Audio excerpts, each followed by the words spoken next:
Ladies and gentlemen, boys and girls, and co-parents of all ages, this podcast is for you. Introducing and the centering the Amicable divorce expert, Judith Weigel. Back again for round 2, we have Judy Graybill. This is her second interview with us because she's so enormously valuable in the step family, blended family arena. So Judy Graybill is out of Arizona. She's a certified step family coach, a relationship healer, and her company is Sensible Steps.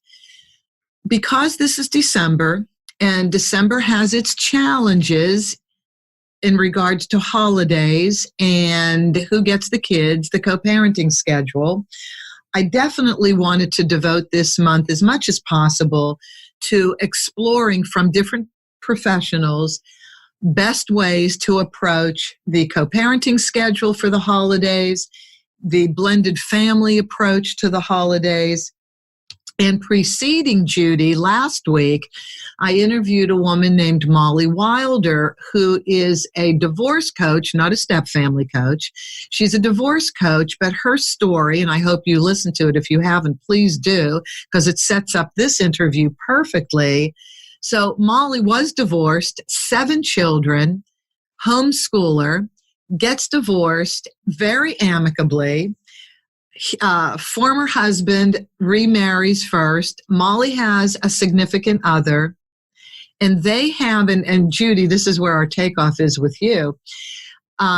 They handled their situation so rock star-like in the step family world that not only do they spend the holidays together in one place, all the kids, all the parents, but they do one more thing. They had the Christmas card with everybody.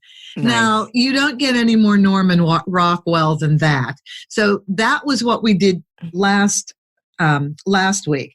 I'm definitely looking forward to listening to that one too. I mean, we definitely want good role models for what to do. So we need those. That's great. So that she was unusual. But Judy, you're going to bring something seriously valuable to the table here, because we're really going to focus on the stress involved in dealing with the holidays and the co-parenting schedule, options in doing so, options in doing so if you can, and then you're going to end up with some tips for people to use to get to the most amicable place possible. But let's start with the stress. Judy, just address the general stress that people go through, regardless of whether they have the settlement agreement with the holiday schedule or not. Talk about the stress. Yes, there's so much here because, the stress, so holidays are stressful anyways. Anytime you add more stuff to your day, you're going to add more stress because it's more of a go, go, go type of atmosphere. And even though some of the stuff is positive,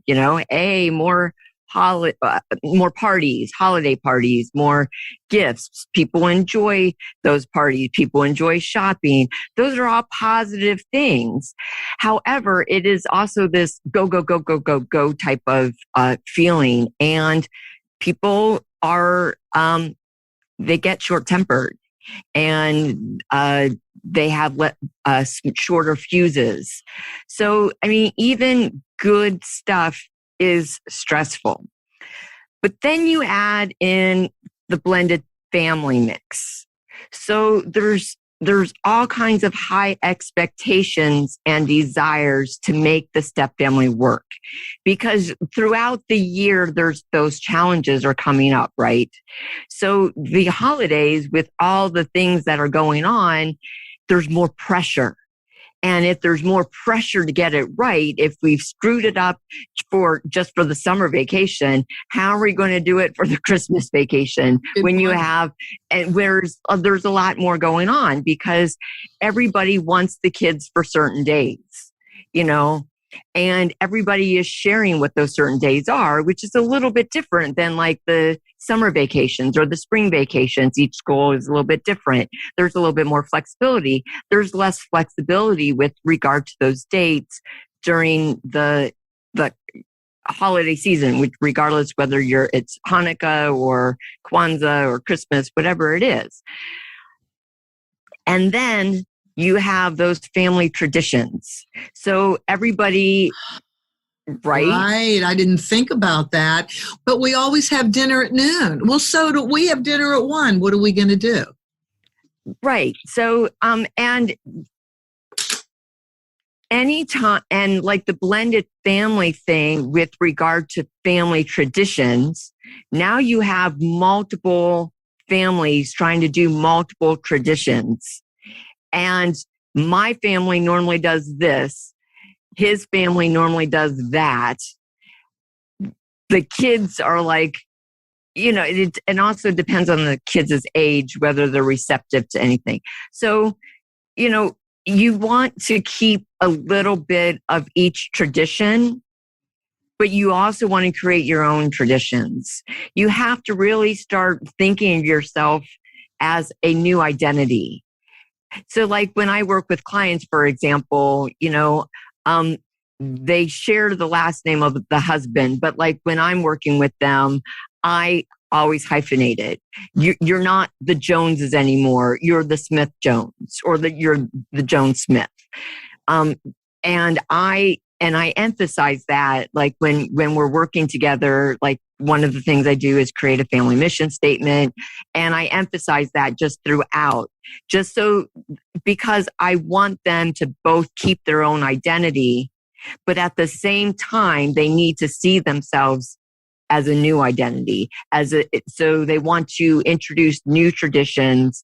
And so anyways, all of this is what creates the stress and then the perfection. And I could go on and on, but I hope that gives like a little bit of a context for what we're going to be talking about. Well, no, it absolutely does. And we had a woman, Julie Turner, and you responded to this. So a couple months, 2-3 months ago, whenever, I interviewed Julie Turner, and she said, you are going to be a different person Yes. after the divorce than you were during the divorce. You need to embrace it and not hold on to the old person that you were.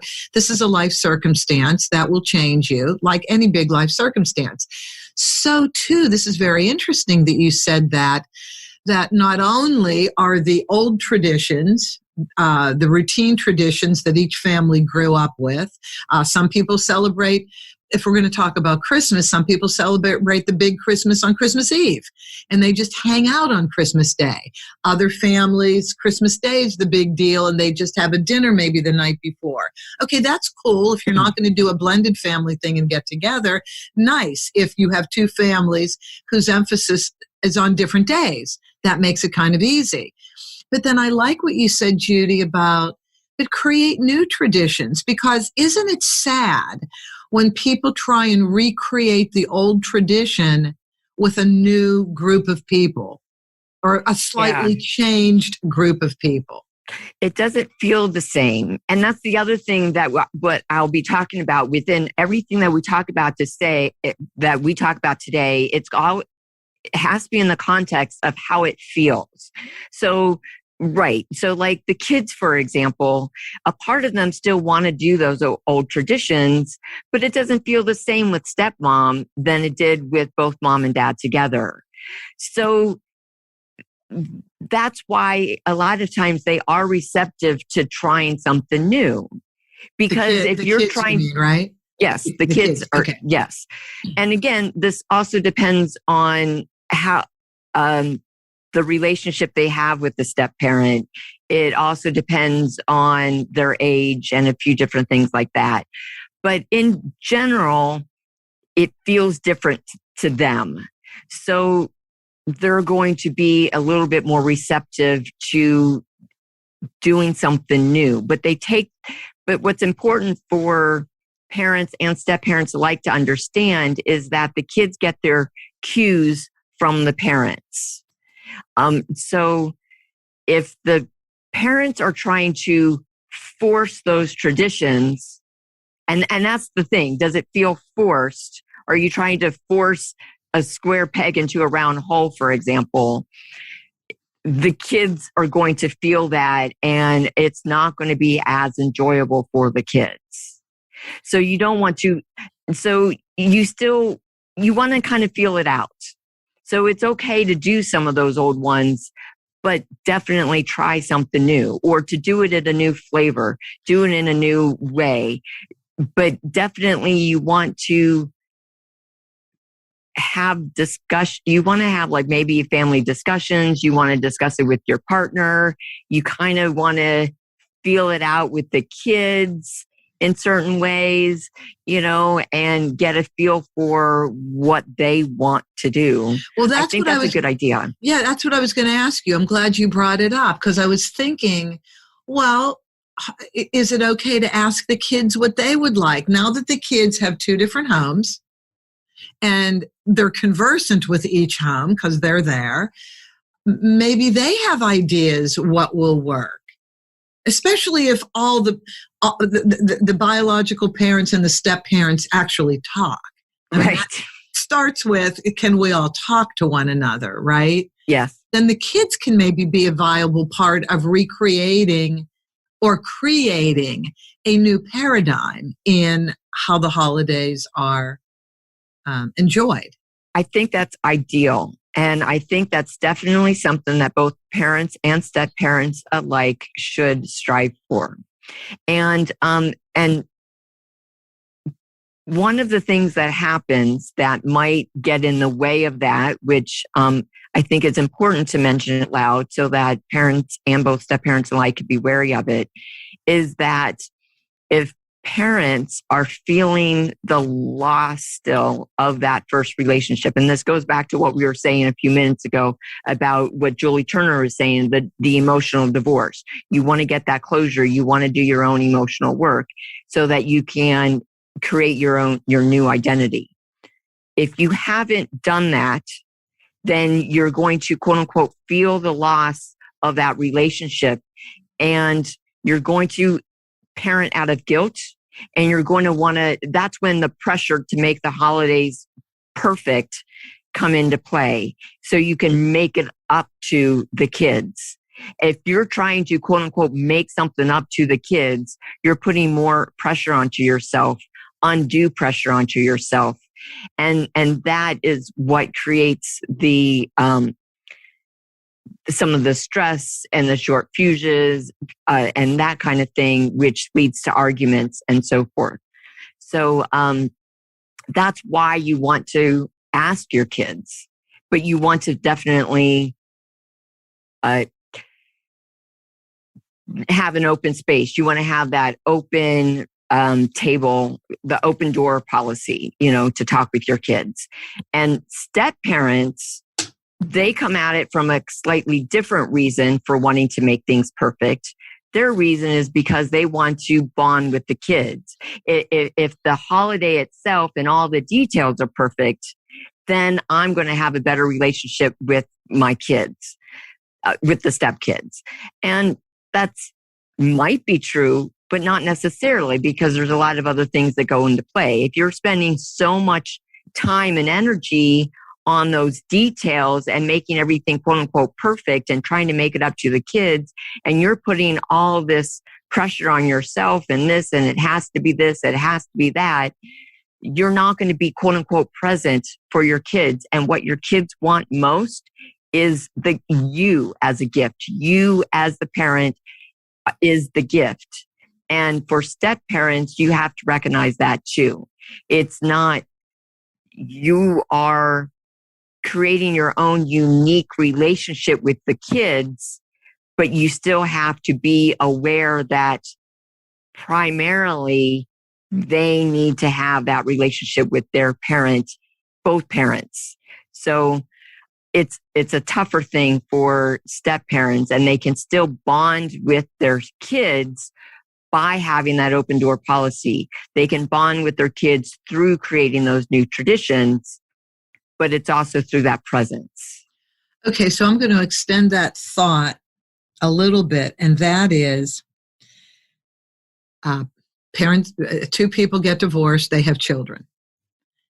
Each parent remarries, and they remarry somebody with children. Now you've got 3 family traditions. You have new wife, new husband, and old wife and husband who have remarried. So you've got 3 sets of traditions to try and work out. This is not an unusual situation, right? Right. Yeah. All the more reason for, how about we all create something new?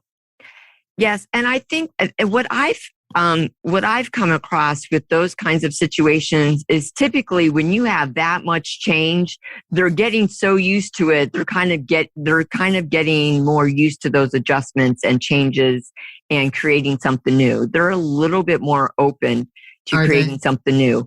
Unless, of course, you have one person in the dynamic, like one step parent or significant other that has like maybe a chip on their shoulder and has some insecurities. It's stuff like that that might make it go sideways. Yeah. Okay, I know. We all have our different personalities and our different things. So you also, when we were talking, you started bringing up something that I think is really important, and that is, if you're not able to have the blended family all together in one room, and you have to divide the holiday, you were talking about, think about not only how the parent who doesn't have the children that day or that half a day, the loneliness, maybe some options in what they could be doing to cover that up, put something in place of the loneliness. And then, by not having the children. So let's just talk about that situation where, oh my gosh, I'm not going to have the kids this day. I've never not had the kids on Christmas Eve or Christmas Day or whatever, main day of Hanukkah. Suggestions for what they can do. Right. So I think that it's probably a good idea to have a plan A and a plan B if you don't know. So like, for example, maybe there is a tree lighting ceremony that you absolutely positively want to take all of the family to. Or maybe it's like some other extended family that's coming in that, the stepkids are want to meet and you want to meet so you could do a family thing. And those are on particular days. Oh, but those are not my days. I can't do those anymore.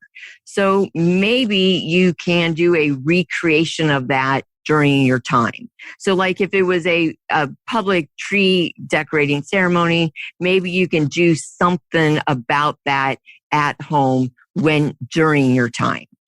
And then when it comes to the extended family that's not there, we do have technology that allows us to do FaceTime and video calls and that kind of thing. And I think, we just really have to be flexible with those things, but definitely think in terms of how can I recreate whatever that is during my time, or have a plan A and a plan B.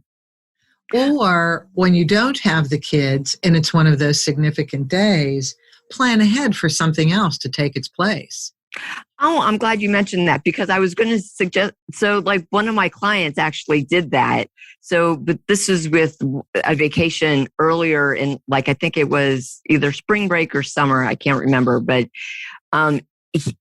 his parenting agreement had to go back to court in order for the split to be decided by the court, because he had such a terrible co-parenting relationship with his ex that they couldn't, it was just that kind of angry, fiery type of relationship. They couldn't make any decisions jointly, negotiate. Mm-hmm.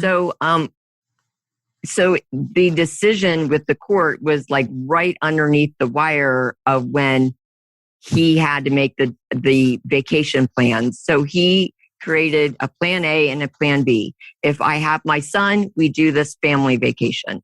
If I don't have my son, I do this staycation getaway with my wife. Okay, nice. Yeah. Yeah. So Yeah. Creating options as opposed to being a victim and stewing in our own sadness. right. Because you can do that so easily.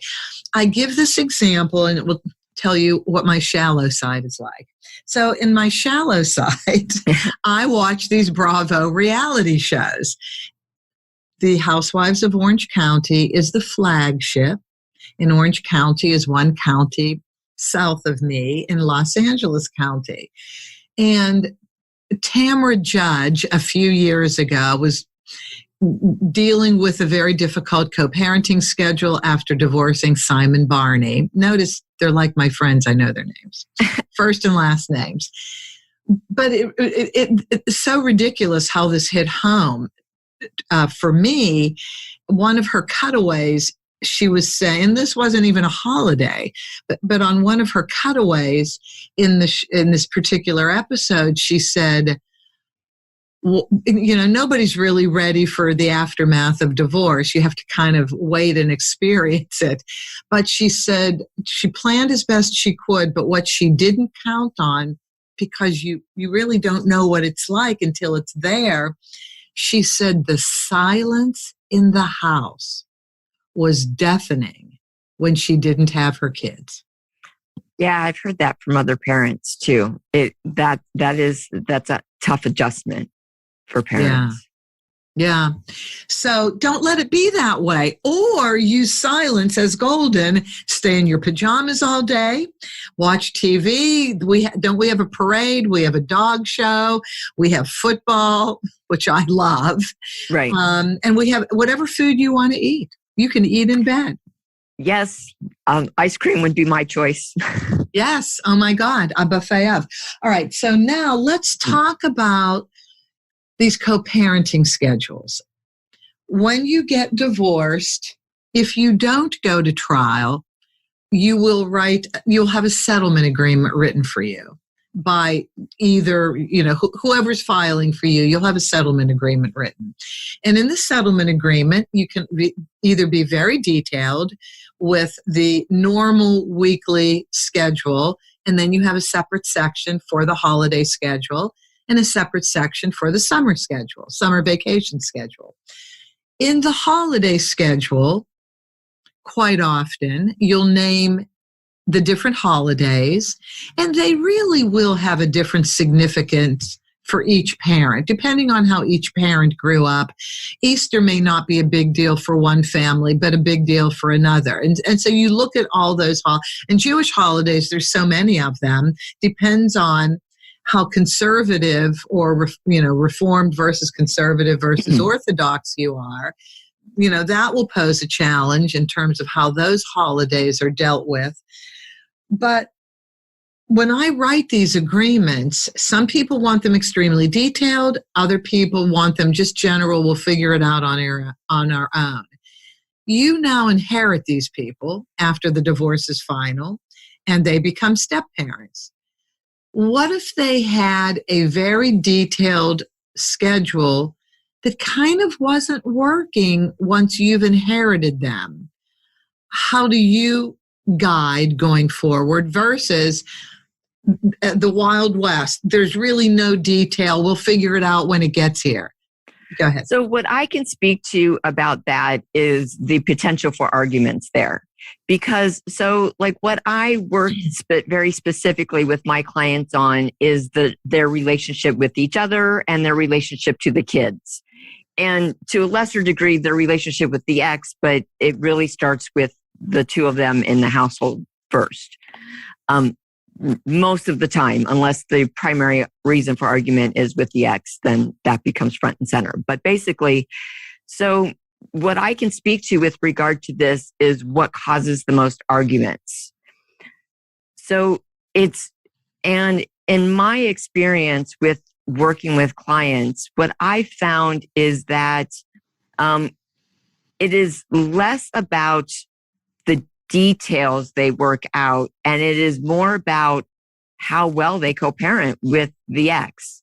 Because and honestly, if you listen to your podcast or me talk at any length or how many different times, we're always going to come back to your own inner work and being more amicable with the ex. It always comes back to that. And honestly, even though these agreements are written up and it's written by impartial people to an extent, and it's all legal, it's still, even after that, comes down to how well do you get along with your ex. Because if you don't get along with your ex, that person is going to misinterpret those details to the nth degree and try to twist it to make it sound like that's exactly what they want, which was the case with the recent client that I was telling you about that they had to go back to court for. Because even though it was written out, it came down to interpretation, and how they interpret it is how they want to interpret it to benefit themselves, or if they're being really, manipulative or angry, then they want to hurt the other person. Even if it's not benefiting themselves, they want to interpret it and argue to get their own way just to hurt their partner. So you really want to try to, you can have as detailed of an agreement as you want, but it still comes down to trying to get along with the other parent. Now, because you can also have a really, really, really open or verbal agreement. So sometimes if you're new in the divorce process, you're not going to have that agreement yet in the separation. Or some people just choose not to because they just don't like the legal system. They don't trust the legal system. That was the case with my ex. And so we're just always going to do verbal agreements. Those also have the potential for arguments, because if one person is meek-mannered, they're not as assertive, the person who is less assertive is going to typically get walked on. They're not going to get their way. They're going to get frustrated. Or they're the type of person who always makes do and they're okay with it, but then they get into a relationship with somebody else, and now that person is not okay with it. Because no, I'm not okay with my partner being walked on. I want to be involved more. I'm tired of us always having the kids, or I'm tired of us never getting the kids, whatever it is, because one person, and this is if you don't have a legal agreement at all, and it's strictly verbal, you can actually still walk into all of those arguments if you do not have a professional co-parenting relationship with your ex that has healthy boundaries. Healthy boundaries, regardless of whether it's verbal or it's legal, you still have to have healthy boundaries. And it always comes back to that. And I think that's important for your listeners to really understand, because sometimes they put too much emphasis on having it all written out so they don't have to deal with the ex. You still have to deal with the ex. You're so right. You still have to deal with the ex. And as you were talking, I was thinking of these agreements that I've written. And some people want it very detailed. They say, we need it. We just need it. We need every I dotted and T crossed, so it will be less disruptive, fewer decisions to make. So all that's fine. And you do that in the immediacy of the moment of getting this agreement written. But then life takes over. So the divorce is final. Now we're coming up on different holidays, different events. And somehow in real time, what we wrote in the agreement kind of needs to be modified. And so then I'll get the calls, is that okay? And it's perfectly okay. And what I try and say to people as we're,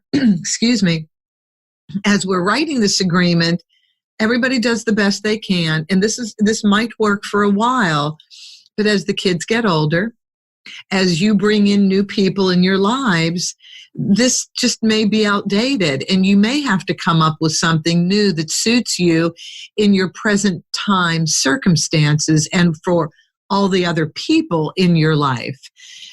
So get ready for that. And then for the listeners to know, because this now gets on the legal side a little bit, there are two ways to change a settlement agreement once the divorce is final. You can either do it verbally if you get along, and the court couldn't care less what you change. As long as you get along and they don't hear from you, they're happy. Or if you are the type of people that always want something documented and you're agreeing on a change, there's a mini version of a little agreement that I write, that I send to the court, and both co-parents sign off on it, and it changes and modifies whatever the stipulations were for the co-parenting schedule that were in the main agreement. It modifies it, and then it stays in the record. It stays in the court record as a modification. So I just want everybody to know that it's always going to change. If you have small children, it's always going to change until they're no longer minors. Just get ready for it. So to your point, it's the communication that you have to always work on. Now that I've said, get ready, there's always going to be changes. And actually, that's a really good segue into another example that I have, which is, I'll give a shout out to my friend Jason for this story, because he was sharing, and of course, I'm going to align with people who actually have good experiences in their stepfamily.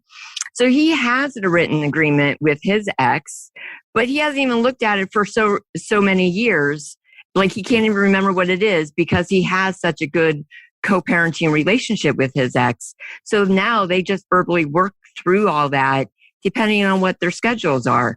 And he has a steady schedule, but hers is varied. So it's up in the air and it changes every year, and it could change by week. So they just work it out verbally. And I think, honestly, that's probably the best way to go. And if a couple or an ex-couple can get to that point of cooperative colleagues, that's the official co-parenting style term, cooperative colleagues, where it's moderate communication and moderate interaction and but good communication, then they're going to be able to work through those details regardless. And the other thing I want to say that he said is very important, and the reason why he himself worked on his co-parenting relationship with his ex is because, simply put, he sleeps better at night. And this is exactly the reason why we're doing this episode for the holidays. He's like, I sleep better. I'm a happy person, happier. I'm less stressed. I'm less angry. I'm happier. That's exactly why we want them to have a better co-parenting relationship. And can we talk I'm sorry, I just thought about this. That goes back to the kids' experience too. Because what they want when they're trying to plan all those details, the reason they want all those details is they want it to be good for the kids. And they keep thinking, if I work through all these details, I work through all this and I make it perfect, it's going to be perfect for the kids. But what the kids want most is stability. What the kids want most is for everyone to get along. Kids feel like their identity is wrapped up with their parents. Like, I am half my mom, I'm half my dad. This is how kids process it. If my dad is upset at mom, then I'm as a kid, going to feel that. Maybe he's upset with me too. And sometimes they don't know. Like, they feel that. And so if parents and step-parents alike want their kids to enjoy the holidays the most, the biggest, best gift they can give their kids is presence. Be resilient. Be flexible. Flexibility is very important. Be resilient. Be optimistic so that no matter what happens, figure out a way. You have to sometimes be creative in how you're going to turn it around and present it to the kids as still a positive thing. How you present it to the kids matters. And so, yes, ideally, we love the, Molly Wilder story of having them all together. That is definitely ideal. And that's what kids want, is to see their parents together and happy. But if you can't have that, you can still give your kids that experience by giving them the gift of presence. By just being, if you can be happy in your own skin and then be present in that happiness with your children in the moment, creating new memories, new positive memories, your kids are still going to enjoy that holiday regardless of what those details look like, regardless of how many times it changed. You're more stressed about all those changes than your kids are. Trust me, the kids are not as stressed as you parents are. That's funny. There's an example that I was thinking of just now, and before you were saying something about, don't focus on perfection, because it's very hard to achieve. And it just reminded me of this one story where there was a family and mom wanted it to be so perfect. And it comes up to dinner time and the turkey was laying out on the counter cooling before it was to be carved. And the dog pulled it off the counter. Oh my gosh. Started eating it. And it's like, okay, talk about being flexible. Now, right? You have to do a little of that, because who knows what the dog licked. So the dog had a great Christmas. Right? Yeah. But, so what's funny about that is that's the Christmas that everyone's going to be talking about for decades. Yes. So that's the new memory. And see, sometimes it's the screw ups that make the biggest memories, And so, and honestly, I love that story for that reason, because that is one way that step parents can bond with their kids.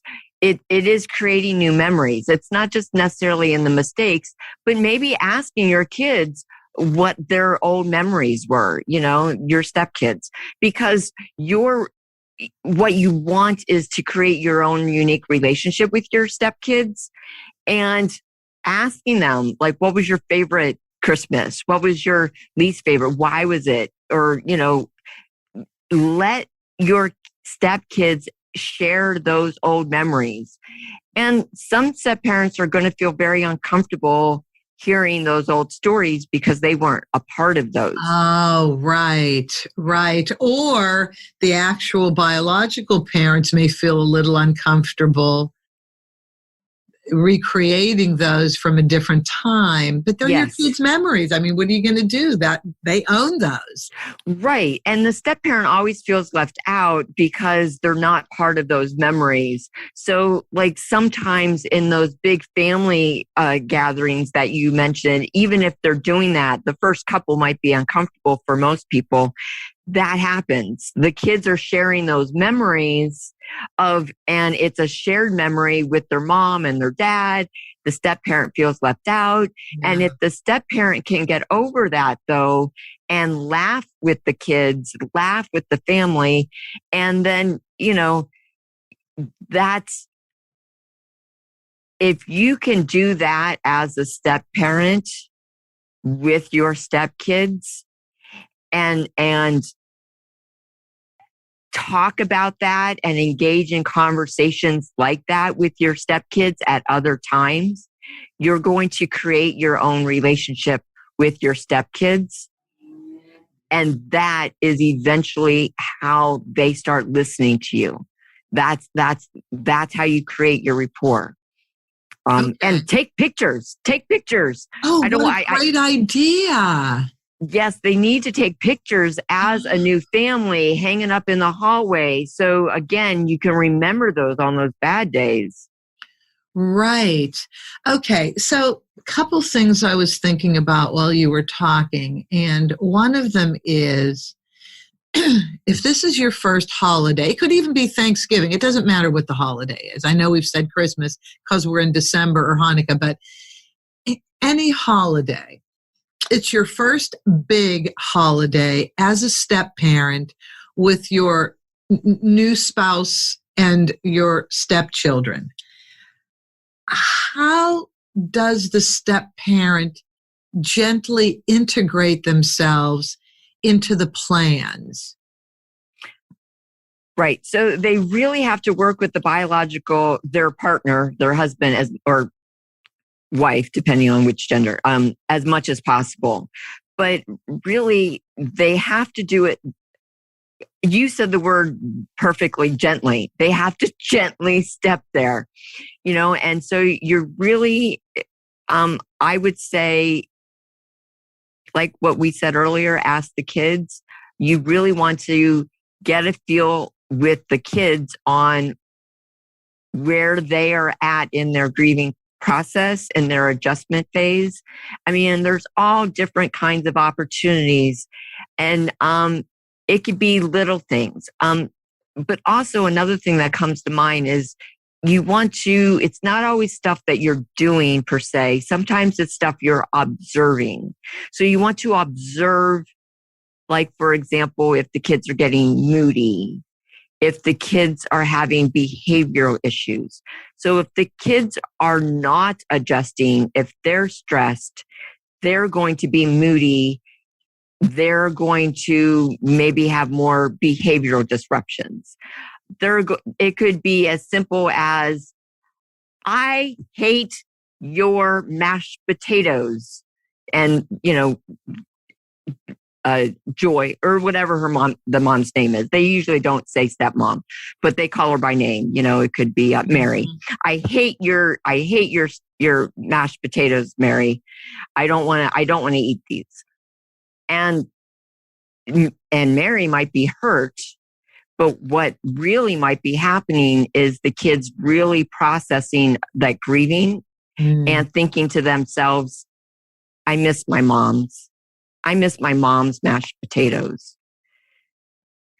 And sometimes it'll be in other behavioral disruptions. Maybe it's just, maybe the kid doesn't want to be tucked in at night.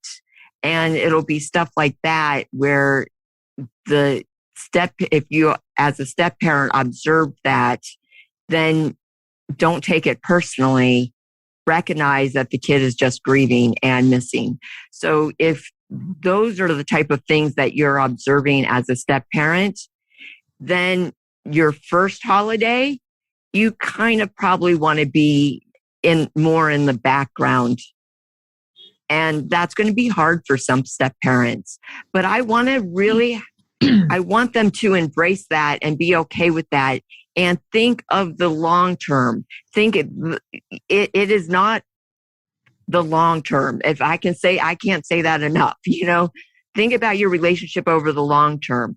Your relationship over the long term will manifest more solidly if you step back in those first couple holidays. Okay. Unless, of course, the kids have already adjusted. If the ex has already adjusted, the kids have already adjusted. Maybe the kids are really young. If they're 6, 7 years old, they might be already adjusted. It'll be really an easier one. Teenagers have a much harder time of it. Some teenagers just don't want to join any family gatherings. That's okay. Allow them that. Let them make their own decision. They'll eventually join. Make that okay. So I would say the biggest thing for step parents is to observe first. And it's more about observation than it is about doing.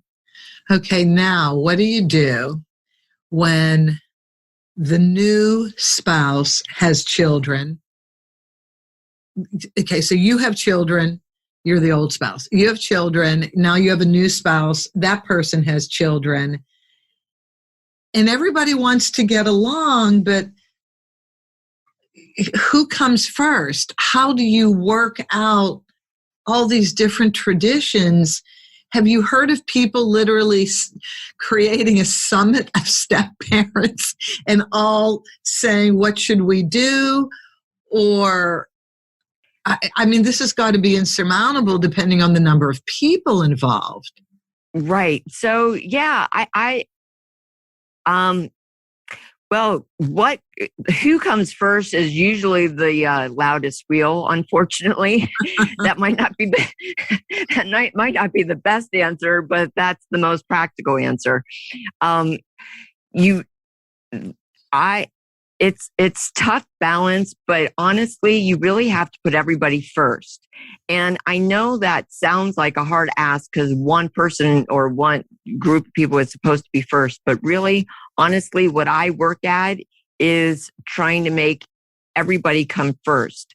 And it really comes down to every single person has to adjust, pay attention to where they're at in the process and their own needs, and be in very good communication with their partners.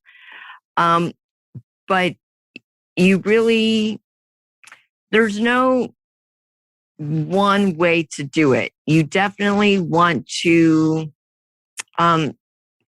it's because you're finding what the values are for everybody, so it really comes down to asking people, and it really comes down to, it might be several individual conversations that you have with every single family member just on a different day, and as the parent and the co-parents, all of the responsibility falls on you, and it comes down to communication. It comes down to being creative. Sometimes maybe a support group for those type of families would help. There are support groups out there. You can pass ideas on with other people and kind of brainstorm ideas. Maybe just sit down and write down, make a list of all the things that everybody wants to do. And I'm sorry, my battery is low. Well, you sound fine. I don't know. Oh, I think the battery actually did cut off. Well, don't know if we're going to get Judy back or not, but we have accomplished a lot in this episode. It isn't easy, but it is possible to have unique holidays with blended families. Communication is paramount. We have to accept the fact that life doesn't stay static for everybody, for anybody actually. Life doesn't stay static. And although it's great to have the traditions, it's great to have, a pictorial trail of the holidays, you can always create new memories. You can always create new traditions. And so I always, for me personally, say, all right, so maybe I don't like something this way. How can I make it better? How can I make it to my advantage? How can I create something new and different in my life with this change that's come into my life? So holidays are stressful, period.